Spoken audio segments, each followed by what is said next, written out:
In this preview, we are introducing the second fashion model of the Samsung that comes under the Giorgio Armani brand this time. It may come as a surprise to many fans of the Italian label, since the device is a Windows phone. The phone is pretty bulky as well, although this is excusable given its solid metal front, QWERTY keyboard and huge display. The screen measures 3.5 inches and features WVGA resolution. Sliding it sideways reveals a 4-row full QWERTY keyboard, and it can be tilted at an angle to allow more comfortable text entry. In reality, its edge gets way too close to the keyboard when you do that, meaning keys actually get way trickier to press. Send and End buttons are below the screen, along with a key that calls the main menu, while holding it pressed for a while causes a really good looking multitasking menu to pop on the screen. Volume rocker and micro SD slot are on the left hand side, while camera shutter, phone lock and micro USB connector are on the opposite. There is a button on top to the device that switches phone between daily and business mode. A fancy looking pattern takes up the whole back side of the Giorgio Armani, although surface is completely flat. As a whole, the overall look of the phone makes for quite an eye-catcher in a rather exaggerated, though dry way.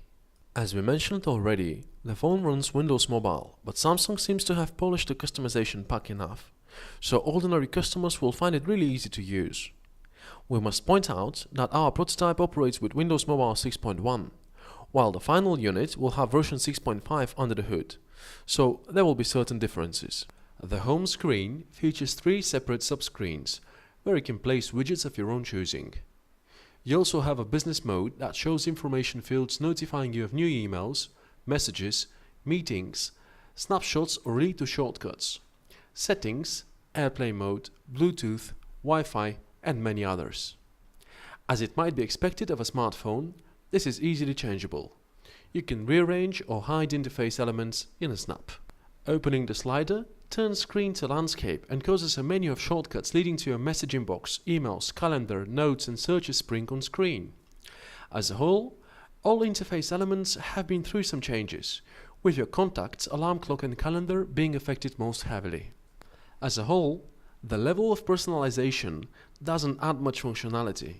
It rather, simply changes background color to black and makes icons appear larger, so they are easier to press with your fingers. The phone sports a 5-megapixel autofocus camera with built-in flash and offers reach functionality. You can capture video at VGA resolution, and there is the option to shoot in slow motion, unfortunately at QVGA resolution only.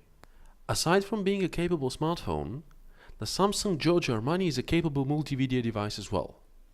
Its touch player unifies all audio and video content in one place and can be operated in both landscape and portrait mode. Album art is large and the row of letters below allows content filtering. Videos are shot in huge preview frames and each of them casts really nicely looking reflection downwards.